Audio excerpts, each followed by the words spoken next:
ये चैनल केवल मनोरंजन के लिए है। हम किसी भी तरह की अंधश्रद्धा को बढ़ावा नहीं देते। ये लीजिए बहन जी, हम काली मंदिर से बहू के लिए ये धागा बनवा कर लाए हैं। हल्दी मेहंदी की रस्म के बाद आप उसे ये पहना देना। हमारे राजस्थान में ये मान्यता है कि कच्ची हल्दी की महक दुल्हन को कमजोर करती है। आप इस बात का ख्याल रखना। हल्दी की रस्म के बाद घर से बाहर न जाने देना बहू रानी को। आप चिंता मत कीजिए बहन जी, हम आज ही मेघा को ये धागा बांध देंगे। किसी की बुरी नजर नहीं पड़ेगी उस पर। आपकी अमानत बनकर रहेगी अब वो 5 दिन के लिए। सगाई के बाद मेघा की हल्दी और मेहंदी की रस्म हुई और फिर साहिल बारात लेकर उनके दरवाजे पर पहुंच गया। विदाई के बाद 8 घंटों का सफर है। अपने साथ सभी जरूरी चीजें रख ली थी ना तुमने? सबसे पहले हमारी पुश्तैनी हवेली में तुम्हारा गृह प्रवेश होगा। वहाँ पर कुछ दिन रहकर रस्में पूरी करनी है। उसके बाद अपने जयपुर वाले घर लौट आएंगे हम सब। हाँ बाबा, सब रख लिया है मैंने, तुम बिल्कुल भी टेंशन मत लो। मेघा अपने ससुराल जाने के लिए बहुत एक्साइटेड थी। साहिल की पुश्तैनी हवेली, शाही रस्में, गृह प्रवेश, सब एक सपने की तरह लग रहा था उसे। लंबा सफर करके वो अपने गांव पहुंच चुके थे। वाओ, कितना सुंदर है ये सब। यहाँ तो सब हवेलियाँ ही नजर आ रही हैं। रुको रुको प्लीज, मेरी पिक्चर्स लो ना उसके साथ। मेघा ने गाड़ी रुकवाई और दौड़ते हुए एक सुनसान सी हवेली का दरवाजा खोलकर उसके अंदर दाखिल हो गई। मेघा के उस सुनसान हवेली के आंगन में पैर रखते ही पीपल के पेड़ पर बैठे सैकड़ों चमगादड़ एक साथ आसमान की ओर उड़ गए और बाहर आंगन में लगा झूला एकाएक खुद से ही हिलना शुरू हो गया। क्या करती हो तुम? ऐसे कहीं भी नहीं चले जाते हैं। भूलो मत, तुम नई दुल्हन हो और ये हवेली नहीं खंडहर है। कोई नहीं रहता यहाँ। आगे से यहाँ आना नहीं इधर। अभी चलो। क्या हुआ? भूत देख लिया क्या तुमने? ऐसे क्यों रिएक्ट कर रहे हो? अरे बाबा, बस एक फोटो ही तो क्लिक करवाना चाह रही थी मैं। प्लीज लो ना। मेघा को जिद पर अड़ा देखकर साहिल कैमरे से उसकी एक फोटो क्लिक कर देता है और उसे लेकर गाड़ी में बैठ जाता है और गाड़ी उसकी हवेली की ओर चल पड़ती है। राशि, जल्दी से फूलों के थाल, आरती और कलश लेकर आओ, बहू रानी आ गई हैं। साहिल की माँ मालिनी बहू मेघा का जोरदार स्वागत करती है और उसे कलश पैरों से नीचे गिराकर घर में प्रवेश करने को कहती है। मासा की बात सुनकर मेघा कलश को एक टक घोरने लगती है और फिर अपने बाएं पैर से कलश को उल्टी दिशा में गिराती है, जिससे चावल घर से बाहर की ओर बिखर जाते हैं। ये क्या मूर्खता है बहू, अपशगुन कर दिया तुमने। बहू लक्ष्मी होती है और चावल सौभाग्य का प्रतीक माना जाता है। इसीलिए कलश को दाएं पैर से अंदर की ओर गिराते हैं ताकि लक्ष्मी घर में सौभाग्य लेकर प्रवेश करे। और तुमने घर की सुख समृद्धि को बाहर का रास्ता दिखा दिया। ऐसे उल्टी दिशा में कलश कौन गिराता है? अब मासा, जाने दो ना, गलती से हो गया इससे। ऐसी गलती कोई जानबूझकर थोड़ी करेगी। ये लंबा सफर करके थक गई है, इसे आदत नहीं है ना लंबे सफर की। साहिल के बचाव करने पर मासा चुप हो गई थी, लेकिन साहिल के साथ कमरे में अंदर जाते समय मेघा का मालिनी को देखकर मुस्कुराना उसे बहुत अखर गया था। जिस तरह से मुझे टेढ़ी नजरों से देखते हुए लड़की मुस्कुराते हुए अपने कमरे में गई है, इसे देखकर साफ पता चलता है इसने वो कलश गलती से नहीं बल्कि जानबूझकर ऐसे गिराया है। लेकिन बहू ऐसा क्यों करेगी? रह रहकर मालिनी के मन में बार बार बहू मेघा की वो रहस्यमयी सी हंसी और कलश का गिराना घूम रहा था। अगले दिन सुबह, साहिल, तुम जाओ, जाकर पंडित जी को लेकर आओ। कुछ रस्में करानी है और बहू को कहना जल्दी से तैयार हो जाए। साहिल मेघा को तैयार होने के लिए कहकर पंडित जी को बुलाने चला जाता है।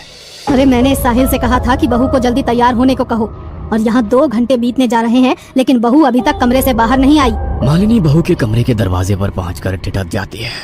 अंदर से मेघा के खिलखिलाने की आवाज सुनाई दे रही थी। देखो, कोई आ जाएगा, अभी तुम जाओ। यहाँ हर समय कोई ना कोई मुझ पर नजर रखे रखता है। वैसे भी वो बुढ़िया बहुत घूरती है मुझे। ये साहिल तो घर से बाहर गया हुआ है, बहू बात किसके साथ कर रही है? मालिनी को कुछ समझ में नहीं आ रहा था। बिना कुछ सोचे वो दरवाजा खोलकर कमरे के अंदर दाखिल हो जाती है।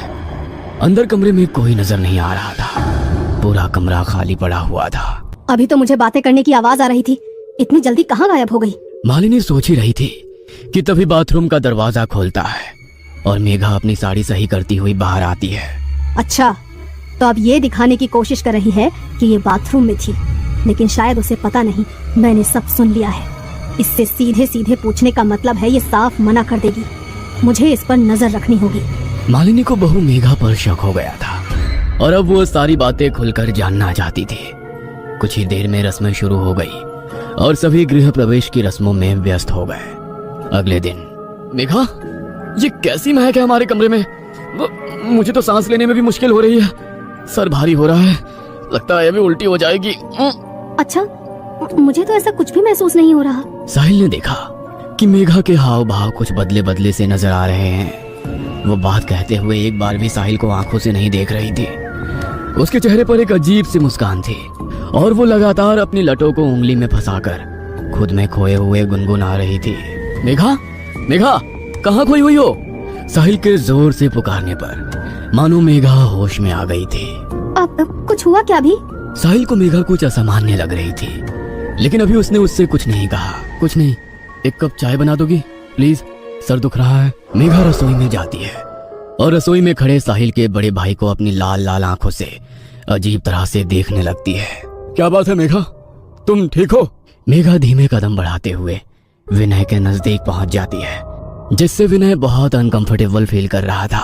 ये लो, कुलदेवी का प्रसाद है, मैं वही देने के लिए यहाँ आया था। विनय प्रसाद जैसे ही मेघा के हाथ से छुआता है, वो एक दोहरी सी आवाज में चीखकर वहां से भाग जाती है। इससे पहले कि विनय कुछ समझ पाता, उसने देखा सामने से मेघा रसोई में आ रही है, लेकिन इस बार जेठ को रसोई में देख उसने पल्लू से सर ढक लिया था। माँ, आपको ये लड़की कुछ अजीब नहीं लगती? कभी पल्लू ठीक करती है, कभी आकर चिपकने लगती है, पता नहीं कैसे संस्कार है इसके। विनय अपनी माँ को रसोई में हुई घटना बताने लगता है। अरे एक नंबर की चरित्रहीन लड़की पल्ले पड़ गई हमारे। छी, तुझे आकर छूने की कोशिश कर रही थी। नई बहू की इस हरकत को जानकर मालिनी के पैरों तले जमीन सरक गई थी। पहले मैंने उसे कमरे में किसी से बात करते सुना, और अब ये घटना। कैसी सड़क छाप लड़की आ गई है इस घर में। मुझे नजर रखनी होगी इस पर, वरना खानदान की नाक कटवा देगी ये लड़की। आधी रात का समय था।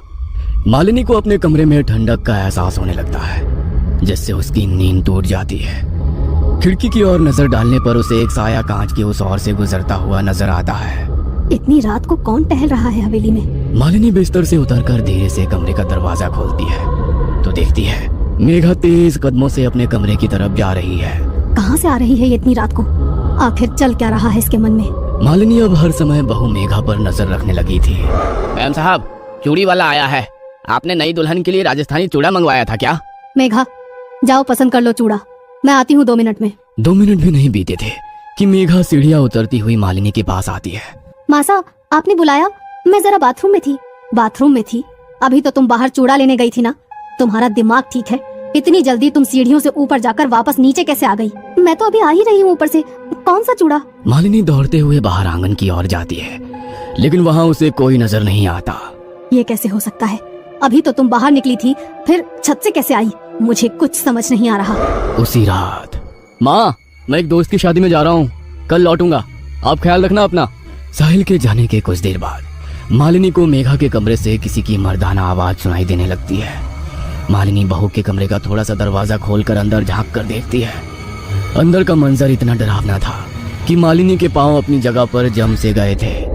अंदर कमरे में सिर्फ मेघा थी और वो आराम कुर्सी पर दोनों पांव ऊपर करके सिमट कर बैठी हुई थी। कुर्सी लगातार जोर जोर से हिल रही थी। मेघा के मुंह से एक भयानक सा स्वर सुनाई दे रहा था, जैसे औरत और आदमी की आवाज एक साथ सुनाई दे रही हो। मेघा लगातार हंसती जा रही थी और टूटी फूटी उखड़ती सी बोली में अस्पष्ट सा कुछ बड़बड़ा रही थी। अचानक मेघा ने हंसना बंद कर दिया और गंभीर होकर झटके से दरवाजे की ओर देखा। मालिनी को ऐसा महसूस हुआ जैसे मेघा ने उसे देख लिया है, इसलिए वो तुरंत 2 कदम पीछे हट जाती है। ये क्या था? क्या हो रहा है इस लड़की को? मुझे यहाँ से चलना चाहिए। साहिल भी घर में नहीं है, मुझे कुछ ठीक सा महसूस नहीं हो रहा। मालिनी नीचे आकर अपने कमरे का दरवाजा बंद कर लेती है, लेकिन रह रह कर उसे बहू का वो हंसना और खुद को घूर कर देखना याद आ रहा था। मालिनी अपने कमरे में बिस्तर पर सिमटी बैठी थी कि तभी उसके दरवाजे पर दस्तक हुई। इतनी रात को कौन आया होगा? घर में तो बस मेघा और मैं ही हैं। दरवाजे पर होती दस्तक लगातार बढ़ती जा रही थी, जिसके कारण मालिनी पसीने पसीने हो रही थी। कुछ देर बाद दरवाजा पीटने की आवाज अपने आप बंद हो जाती है। लगता है मेघा अपने कमरे में चली गई है, एक बार जाकर देखती हूँ। मालिनी दरवाजे में बने होल से बाहर झांकने की कोशिश करती है तो उसे होल के ठीक सामने मेघा का सफेद पड़ा हुआ चेहरा नजर आता है, जिसे देखकर मालिनी एक बार फिर से पीछे हट जाती है। मालिनी के कमरे में अचानक ही जमीन पर खून से बने पैरों के निशान बनने लगते हैं और देखते ही देखते वहां से गायब हो जाते हैं। मालिनी को इतना समझ में आ गया था कि कुछ तो है जो उसे अपने होने का एहसास दिला रहा है, जो मालिनी को यह बताना चाहता है कि दरवाजा बंद कर लेने से वो उसे अंदर आने से रोक नहीं सकती। डर ने मालिनी के दिल और दिमाग को पूरी तरह से अपने कब्जे में कर लिया था। रात मानो सदियों से भी लंबी हो गई थी उसके लिए। किसी तरह रात बिताने के बाद अगली सुबह जब साहिल घर लौटता है तो मालिनी उसे काफी बेचैन महसूस करती है। क्या बात है बेटा, इतने परेशान क्यों नजर आ रहे हो? माँ, मेघा घर पर आ गई है क्या? अरे वो गई ही कहाँ थी जो लौट कर आएगी। मेघा के बारे में तो तू बात ही मत कर। जो मैंने कल रात देखा ना, अगर तुझे पता चला तो तेरे पैरों के नीचे से जमीन खिसक जाएगी। क्या बात कर रही हो? क्या देख लिया आपने कल रात ऐसा? मेघा कल रात घर में तो थी नहीं, फिर आपने देख क्या लिया? तेरा दिमाग तो खराब नहीं है? घर में नहीं थी तो कहाँ थी पूरी रात? घर में ही थी, और क्या क्या किया है ना उसने कल रात में वो सिर्फ मैं ही जानती हूँ। किसी तरह भगवान का नाम लेकर रात बिताई है मैंने। अरे माँ, आपके सामने ही ना कल मैं मेघा को अपने साथ शादी में लेकर गया था। पूरी रात वो मेरे साथ ही थी। फिर पता नहीं अचानक सुबह 4 बजे कहाँ गायब हो गई। मैंने उसका फोन भी मिलाया, लेकिन वो शायद अपना फोन घर पर ही भूल गई थी। जब काफी देर ढूंढने के बाद भी वो मुझे नहीं मिली तो मैं सीधा घर चला आया। ये सब क्या हो रहा है, क्यों हो रहा है? मुझे तो कुछ समझ में नहीं आ रहा। क्या सच है, क्या भ्रम है? मेरे दिमाग ने तो काम करना ही बंद कर दिया है। अरे तू तो अकेला शादी में गया था ना, और वो मेघा पूरी रात यहाँ घर में ही थी। मैंने अपनी आंखों से देखा उसे। उसके कमरे में वो पागलों की तरह हंस रही थी वो, और फिर उसके बाद आकर मेरे कमरे का दरवाजा पीटने लगी। जानवरों की तरह गुर्रा रही थी तेरी बीवी। मुझे तो ये सब कुछ और चक्कर लगता है। अगर तूने अपनी आंखों से देखा होता ना, तब तुझे समझ में आता कि मैं क्या कहना चाह रही हूँ। कैसी बेतुकी बात है। अरे एक ही इंसान एक ही समय में 2 जगह कैसे हो सकता है? ये सारी कंफ्यूजन मेघा के कारण ही हो रहा है ना। कहाँ है वो? उसी से पूछते हैं कि वो कल रात को कहाँ थी। कहीं ऐसा तो नहीं है इस घर में कोई मेघा का बहरूपिया घुसा है? कोई फिल्म चल रही है क्या यहाँ पर, जहाँ पर डबल रोल होंगे और वो हमारे घर में घुस आएगा? मेघा, कहाँ हो तुम मेघा? साहिल के बार बार मेघा मेघा चिल्लाने पर भी मेघा सामने नहीं आती। वो तो कोई जवाब ही नहीं दे रही है। कहाँ है वो? अरे अपने कमरे में है, और कहाँ जाएगी? देख बेटा, मैं तो तेरे कमरे में जाने वाली हूँ नहीं, तो खुद ही जा और अपनी आंखों से देख। माँ की बात सुनने के बाद साहिल तेज कदमों से सीढ़ी चढ़ते हुए अपने कमरे की ओर जाता है तो देखता है कि कमरे में रखी आराम कुर्सी लगातार हिल रही है। मेघा, मेघा! कमरे में जाकर साहिल के मेघा मेघा पुकारने पर लगातार हिल रही आराम कुर्सी अचानक से रुक जाती है। अरे कोई नहीं है ऊपर कमरे में, कमरा खाली पड़ा है, और आप कह रही हैं कि वो कल रात भर से अपने कमरे में ही है। माँ, हमें मेघा को ढूंढना होगा। वो आखिर ऐसे अचानक से कहाँ गायब हो गई? मुझे कुछ भी समझ में नहीं आ रहा। कहाँ ढूंढूं, कहाँ जाऊं? अरे क्या जरूरत है अपशगुनी लड़की को ढूंढने की? मुझे तो लगता है वो इंसान नहीं, कोई चुड़ैल है। जिस दिन से ये इस घर में आई है उस दिन से कुछ न कुछ हो ही रहा है। पहले भी मैंने इसे एक ही समय पर 2 जगह देखा है। मैं तो कहती हूँ अच्छा है खुद ही चली गई, पीछा तो छूटा इस मुसीबत से। माँ, तुम ये कैसी बातें कर रही हो? मेघा मेरी पत्नी है और मैं उसे बहुत अच्छे से जानता हूँ। वो कोई चुड़ैल नहीं है। जरूर कुछ ना कुछ हो रहा है उसके साथ। मैं जा रहा हूँ पुलिस में रिपोर्ट लिखवाने, कहीं मेघा के साथ कुछ अनहोनी ना हो जाए। अरे पुलिस में रिपोर्ट लिखवाने से कुछ नहीं होगा। मेरे साथ पहाड़ी वाले बाबा के पास चलो, अब वही कोई उपाय बताएंगे। मुझे तो ये कुछ और ही चक्कर लग रहा है। मालिनी और साहिल पहाड़ी वाले बाबा के पास जाते हैं और उन्हें सारी समस्या सुनाते हैं। बाबा आंख बंद करके कुछ देर साधना में लीन हो जाते हैं। कुछ देर बाद, तुम्हारी बहू के पास समय बहुत कम है। कल अमावस्या की रात है। अमावस की रात काली शक्तियों की ताकत सबसे ज्यादा होती है, और तेरी बहू जिस शक्ति के प्रभाव में है ना, वो तो वैसे भी बहुत ताकतवर है। लेकिन बाबा, मेरी पत्नी तो लापता है। उसका तो कहीं पता ही नहीं चल रहा है। मैं करूं तो क्या करूं? ठीक है, चलो मेरे साथ। साहिल और मालिनी के साथ बाबा उनकी हवेली पर पहुंचते हैं और हवेली के अंदर आने के बाद कुछ देर तक वहां बैठकर मंत्र साधना करते हैं। तुम्हारी पत्नी यहाँ कहीं आस पास नहीं है, लेकिन कहाँ है यह जानने के लिए मुझे अपनी तंत्र शक्ति का प्रयोग करना होगा। क्या तुम्हारे घर के आसपास कोई ऐसा निर्जर घर है जहाँ कोई आता जाता ना हो? हाँ बाबा, याद आया। शादी के बाद जब मैं पहली बार मेघा को लेकर हवेली आ रहा था तो रास्ते में चौसर वाली हवेली पड़ी थी।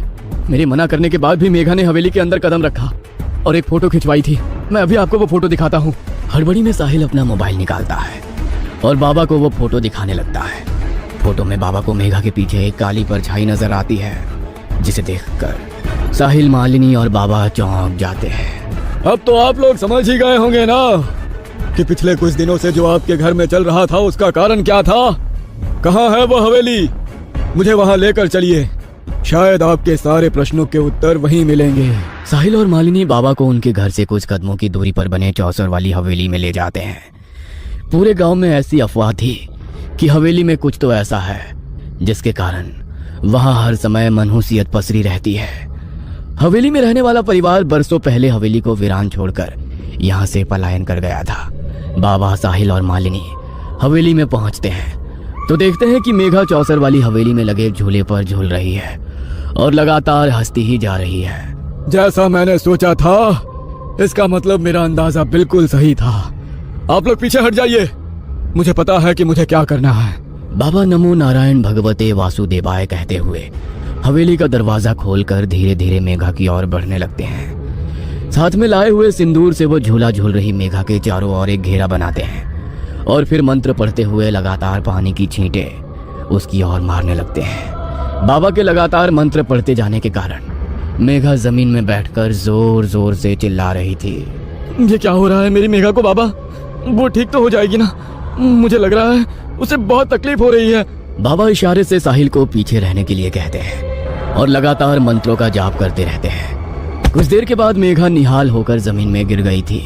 बाबा इशारे से साहिल को मेघा को उठाने के लिए कहते हैं। साहिल गोद में उठाकर मेघा को हवेली से बाहर निकल आता है। मेघा के हवेली से बाहर आते ही बाबा हवेली के दरवाजे पर मंत्र पढ़ते हुए एक नक्शा सूत्र बांध देते हैं और एक धागा मेघा के गले में भी पहना देते हैं।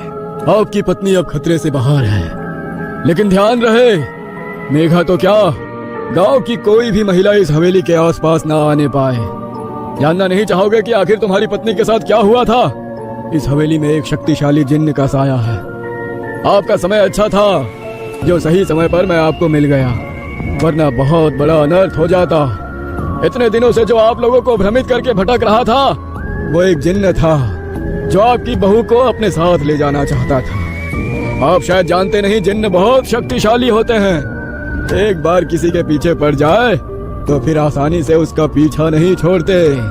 साहिल मेघा को लेकर अपने घर लौट आया था और इधर चौसर वाली हवेली में लगा झूला एक बार फिर से हिलने लगा था।